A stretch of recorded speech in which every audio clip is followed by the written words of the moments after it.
Bonjour, bienvenue à tous en salle de presse. Merci de nous rejoindre en direct sur EBS pour notre point de presse quotidien. Nous sommes aujourd'hui le jeudi 23 juillet. Je commence avec les annonces. Tout d'abord, je vous rappelle que cette semaine, la réunion du collège aura lieu demain. Et le collège adoptera demain la stratégie pour l'union de la sécurité pour les 5 prochaines années. Et il discutera également de nouvelles initiatives sur la lutte contre l'abus sexuel des enfants, sur les drogues et sur les armes à feu.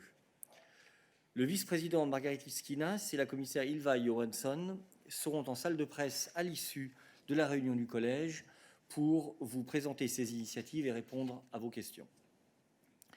Le collège adoptera également un paquet dans le cadre de l'union des marchés des capitaux. Faisant partie de nos efforts pour la relance, ce paquet facilitera une recapitalisation rapide des entreprises européennes. Il aidera à renforcer la capacité des banques à prêter, en particulier aux ménages et aux entreprises et aux petites et moyennes entreprises. Vous aurez un briefing technique sous embargo sur ce sujet cet après-midi à 15h. Je passe maintenant la parole à Martha pour une annonce sur le plan d'investissement pour l'Europe.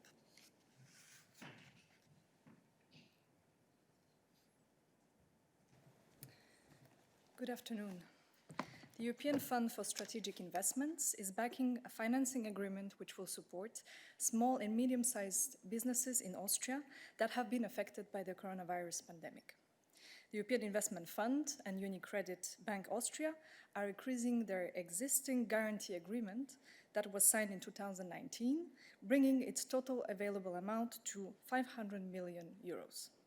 Innovative SMEs with up to 3,000 employees now also specifically in the field of digitalization can benefit from this financing.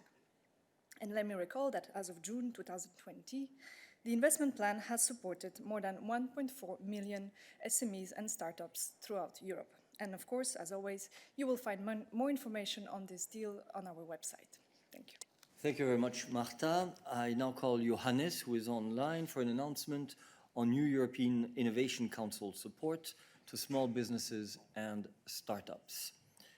Johannes. Thank you, Eric. And indeed, today we have good news for small companies which are contributing to the objectives of the European Green Deal. The European Innovation Council has awarded 307 million euros to projects ranging from pioneering solutions for the automotive, aerospace and maritime sectors to advanced materials and the Internet of Things. 64 innovative startups and small and medium-sized businesses are supported across 17 EU member states, and this money will help these companies also recover in these difficult times. Last but not least, we are proud that for the first time, over 1/3 of the selected companies are led by CEOs who are women. And as always, more information is available in the daily news. Thank you. Thank you very much, Johannes. J'appelle maintenant Balázs pour une annonce sur un pont aérien humanitaire en faveur du Yémen. Effectivement. Bonjour. Alors, un nouveau vol du pont aérien humanitaire de l'Union européenne a quitté Liège avec à son bord des fournitures médicales et d'autres fournitures essentielles pour renforcer les mesures humanitaires au Yémen.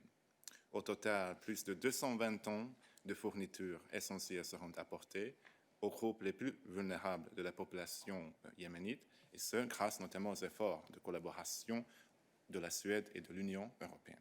Ce pont aérien humanitaire compense les difficultés logistiques et les restrictions, étant donné que les lignes d'approvisionnement habituelles ont été gravement touchées par la pandémie de coronavirus. En outre, l'Union européenne alloue aussi 70 millions d'euros supplémentaires pour renforcer l'assistance au Yémen, ce qui portera son soutien humanitaire en 2020 à 115 millions d'euros. Merci beaucoup, Balázs. Cela finalise nos annonces pour aujourd'hui. Nous pouvons passer à vos questions.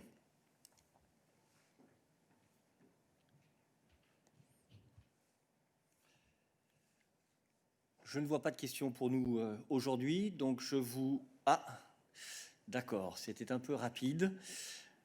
Alors, David. Oui, bonjour Eric, David Carrette, Radio Radicale. C'est une petite question, donc je ne voulais pas volé la première question. Ça a à faire avec les aides d'État et la réponse Covid, parce que on a lu sur la presse italienne que le gouvernement italien va entrer dans le capital de Corneliani, qui est une entreprise de luxe, etc., qui était en crise avant le Covid-19, avec 10 millions d'euros. Et je voulais savoir si ça c'est en ligne avec le Temporary Framework, vu que cette entreprise était déjà en crise avant le Covid-19. Merci. Merci David. Je pense que cette question de la relation entre les propositions d'aide d'État à des entreprises et le cadre temporaire d'aide d'État en fonction du fait qu'elle a été en crise ou non avant a déjà été abordée ici plusieurs reprises dans le passé. Nous faisons généralement une distinction, mais je laisse Ariana répondre à ta question de manière plus spécifique. Ariana. Alors, nous ne t'entendons pas, Ariana. Vous m'entendez? Voilà, parfait. Ok, merci. Et donc, David, comme j'ai déjà eu l'occasion de te dire, on n'a pas de commentaires à propos de ces cas spécifiques dans ce moment. Et comme toujours, c'est pour les États membres de décider si une mesure, c'est à propos de aide qui doit être notifiée à la Commission européenne ou pas. Merci, Ariana. Je passe la parole à Quentin.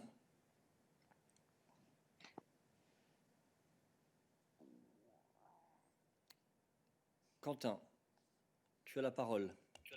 Bonjour. Bonjour. C'est bon? Bonjour. Parfait, C'est bon? oui. Ok, cool. Parfait, oui. Excusez-moi, Eric. Bonjour, oui, c'était une question pour Nabila.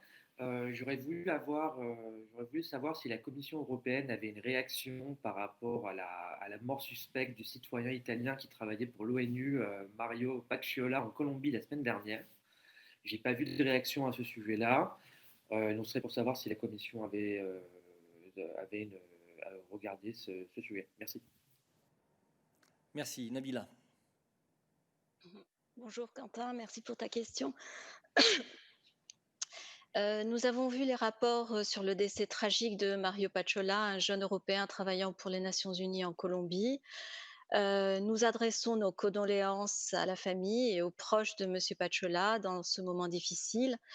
Il est évidemment important que les faits soient établis et que les enquêtes nécessaires soient menées par les autorités colombiennes.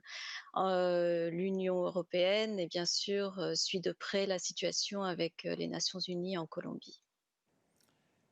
Merci, Nabila. Y a-t-il d'autres questions pour nous aujourd'hui? Je n'en vois pas et donc nous nous verrons demain pour le compte-rendu du collège. Merci beaucoup.